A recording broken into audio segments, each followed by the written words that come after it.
Yo, it's K Slime Wealthy, nigga. You know what the fuck is going on. You now tuned in to Spinterviews in the Foreign. Tap the fuck in. Let's get it. Hey, it's your boy Jesus Macgard, man, and you tuned in with the winners getting a Spinterview in the Foreign, man. The smacked away. Cheese though. This is KBOL.ENT, and you are tuned into Spinterviews in the Foreign. I'm here with K Slime Wealthy and Jesus Macgard. Everybody know these two. Hey. Come on now. Yes, sir. You with the winners in the Sprinter, you heard? And I heard this is a one-time interview. Like, you might get this one time. You don't get this all the time. 2 interviews at once. We got rare footage. This is rare footage. You might not ever see this again. That's it's naive. Welcome to the Spinterview. This is where we're gonna enjoy ourselves. We're gonna check a couple videos. You know what I mean? Go into some slime videos, some cheese videos. We gonna talk about some influential topics. You know what I mean? Because both of you guys seem to be in the same bracket as far as the genres and the engagement that you've had with your followers in your area. You guys have pretty much been creating a lot of buzz and stirring up right now. I'm not gonna front. You know what I mean? I know Cheese, you've been really working for years and years. And yeah, I mean, I feel like the recognition is really just coming right now. The same with you, Slime. It's the same with you. It seems like you guys both have come such a long way. I've watched the progression. For those who don't know from the beginning, you know, these guys have been in it for a long time. So I'm gonna let y'all get a little bit into, you know, what you guys got going on.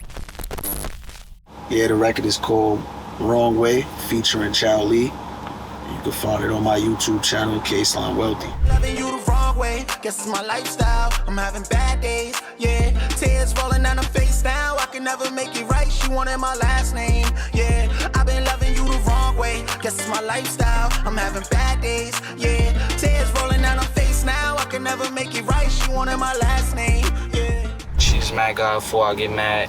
Out right now, smacked it worldwide. Go subscribe to the YouTube page, you know what I'm saying? Definitely go subscribe, click that link, subscribe. Cheese Macgard, 4EIGN Mad, produced by my nigga Pain Kid, man. That shit going crazy. Hey! You better stop before I get mad. Oh, you don't like me now, you gon' hate me in my bag. I be popping all these tags, new cool paper tag. Big bag on me, never been the one to brag. Well, first and foremost, I feel like I do music for myself. It satisfies something that within me, you know what I'm saying? And that's where it kind of started from. That's where I got my love and my passion from. But seeing that I can make other people happy, sad, emotional, tap into their feelings off of just making music, I took a liking to it, and I just been here with it, sticking down to it. I just feel like the music just flow through my body. For me, that shit in my blood. Like, I was meant to be a part of music. For me, I'm a performer, entertainer, and I love this shit so much. I'm just good at producing. Whether I'm not even gonna say producing, I'm just, you know, just making that shit. I'm good at projecting through my music. It's easier for me to express myself through it, shit like that. Where it's kind of therapeutic. Originally, I was born in Brooklyn, but I jumped off the porch in Long Island. Like, I'm a Long Island baby. That's why I was raised at. You feel me? Love that shit to my death. But yes, I'm from New York. Let's just say that though. Okay. Long Island, okay. Brooklyn. Be all around this shit though. That's a fact. So I know you got a lot of influences, you know, because you spent a lot of time in Brooklyn. Word, You spent a lot of time in Brooklyn. You spent a lot of time in LI. You put a lot of. I'm gonna tell you like this, bro. Not to cut you off. No, it's you. All my family, all my lineage is in Brooklyn. You get what I'm saying? Majority of my lineage is from Brooklyn and shit like that. Like when I went to Long Island, it was just my household, my immediate. Feel me? And I made my name from there, me and my sisters. That's dope. From LI also, from Long Island. Long Island, New York. That's where I'm from, that's where I reside. Well, I reside in Queens right now, but I'm from Long Island. So Freeport. Okay, so that's where you're stirring the most. I'm not gonna front. That's where you seem to be stirring the most pots. Seem like you got Freeport, that whole Nassau area kind of going nuts in a frenzy, like Nassau, Queens type area, like the same with Cheese. Cheese seems to have spread it with the Brooklyn. He got seems like a solid Brooklyn core fan in LI as well. That's probably because of how he was able to migrate and be able to blend in both areas. But I know you do the same. So it was rough. It was tough. You know what I'm saying? You kind of had to be like that to survive.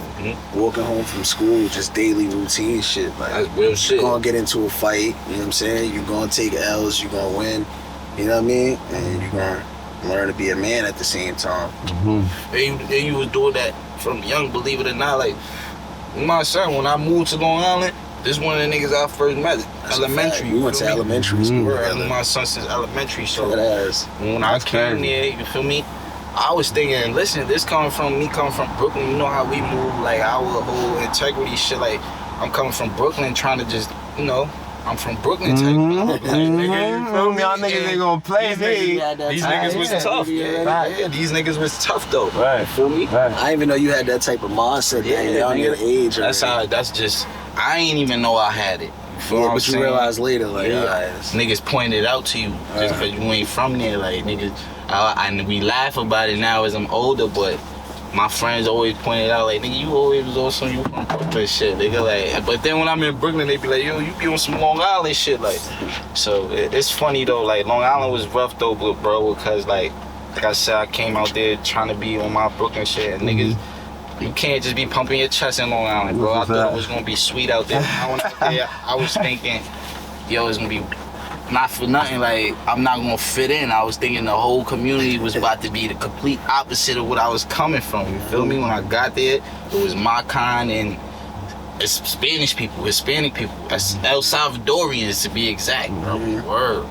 And niggas was out there color banging and shit like that.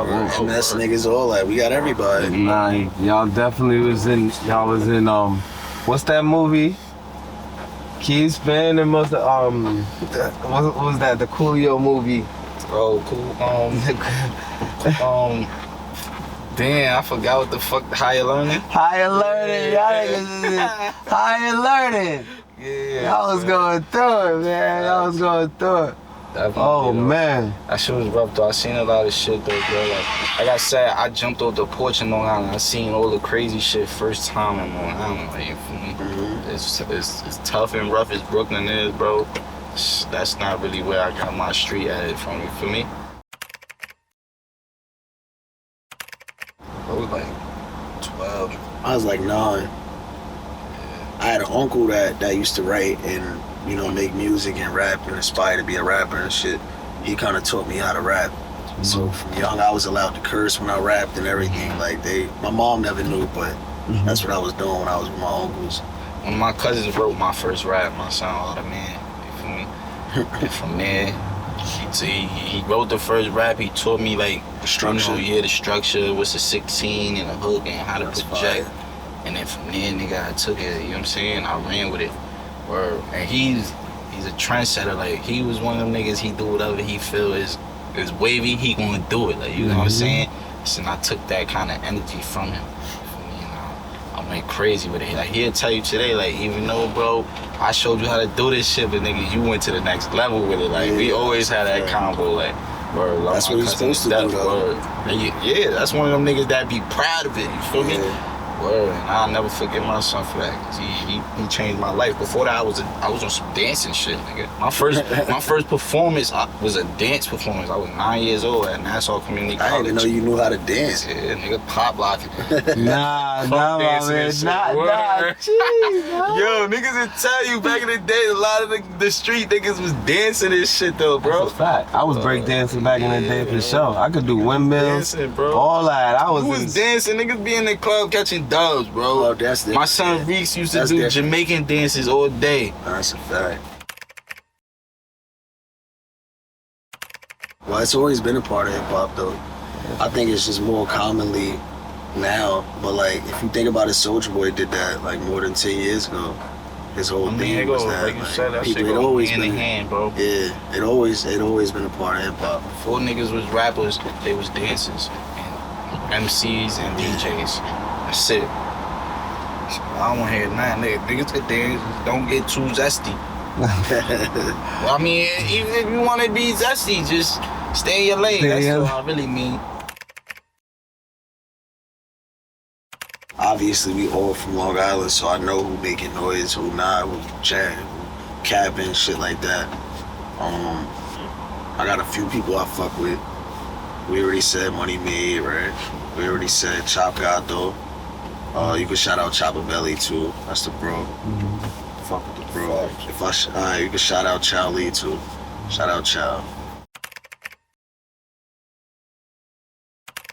My opinion though, for me, but no particular order, I'm gonna start with Big, of course, the Brooklyn way, just cause the level of raunch he put into his music, you know what I'm saying, is like edgy, stuff like that. Like, I'm gonna also go with Wayne, because Wayne got that delivery and the metaphors, and his wordplay is just bananas, and it's always that, it's still that to this day. For me, I still will turn Wayne on to this day. Like, mixtape Wayne was crazy. Yeah. When Wayne finally caught his niche, his albums was crazy. Like, yeah, my son, he's definitely that nigga. I'ma definitely go with Hove too. You know why I'ma go with Hove? Because Hove is just like, he keep up with the time no matter what, and he has his sound. You feel me? That's like, to do that, you have to be great. For me, he don't have to adjust to nobody's particular sound. Nigga, when he come on anybody type of music beat, he's Hove. That's a me, fact. and he keep up with And the that's time. important. Yeah, so that's definitely key. What's that, 3? That's 3. Another one for me, it would be Max B. You know what I'm saying? That's trendsetter. He has an influence, yeah, just straight trendsetter with that. Like, you feel me? You make up something, he completely took one word and gave it a different meaning, and that shit stuck for decades. You feel me? Shout out to Max B. For me, and then after that, I'm gonna go with Future, because Future, to me, I always say Future is the down south Max B. You feel me? So he's the Max B of Atlanta. Never heard that. Yeah, to me, in my eyes, that's how I just simplify Future. Is like, not to say he copied Max B or nothing, because he got his own way, but Future is also a trendsetter. You feel me? And he don't really miss to me. I've been listening to Future since back, you feel me? So my son really don't miss it. That's my 5. I feel like at this point, the biggest obstacle right now is just like certain motherfuckers' egos and their prides, and dealing with certain people and being able to get my worth out of this shit that I know what I'm worth and not what they think I'm worth. You know what I'm saying? That's the biggest obstacle for me. The biggest obstacle for me is like dealing with people. Like, I'm kind of like a self-centered person. Like, I love people, you know what I mean? I like interacting with people, but to a certain extent.